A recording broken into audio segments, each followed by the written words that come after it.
dalka Soomaaliya wuxuu juqraafi ahaan dhacaa ku yaala qorax ka soo baxa geeska Afrika. bari waxaa ka xigta badweynta India, galbeed dalka Itoobiya, koonfur waxaa ka xiga dalka Kenya, waqooyina waxaa ka xigta gacanka Cadan. dalku wuxuu leeyahay xeeb dhirkeedu gaarayso 3333 kiiloomitir.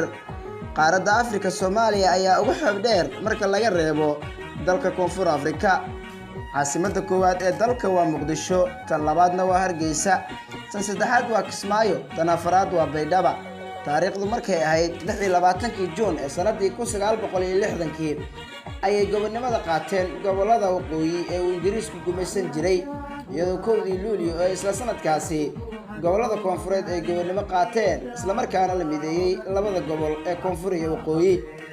markaas oo la dhistay Jamhuuriyadda Soomaaliya, waxaana madaxweynihii ugu horeeyay loo doortay Aadan Cabdulle Cusmaan Aadan Cadde, waxaana ra'iisul wasaarihiisii ugu horeeyay noqday Allah u naxariistay Cabdirashiid Cali Sharmaarke. dalka Soomaaliya wuxuu leeyahay laba bad, badda Cas iyo badweynta India. waxaa kale oo mara laba webi oo kala ah webiga Jubba iyo webiga Shabeelle.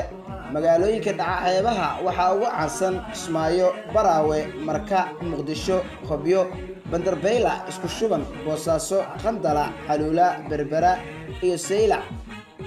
labada webi ee dalka mara waxay ka soo burqadaan kana yimaadaan dhinaca Itoobiya.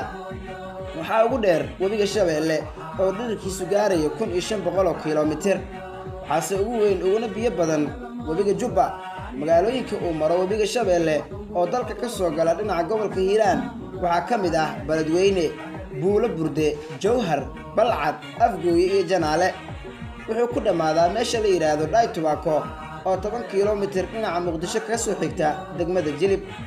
webiga Jubba wuxuu Soomaaliya ka soo galaa dhinaca gobolka Gedo, wuxuuna soo maraa magaalooyinka Doolow, Luuq, Balad Xaawo, Baardheere, Saakow, Bu'aale, Jilib, Kabsuuma, Jamaame.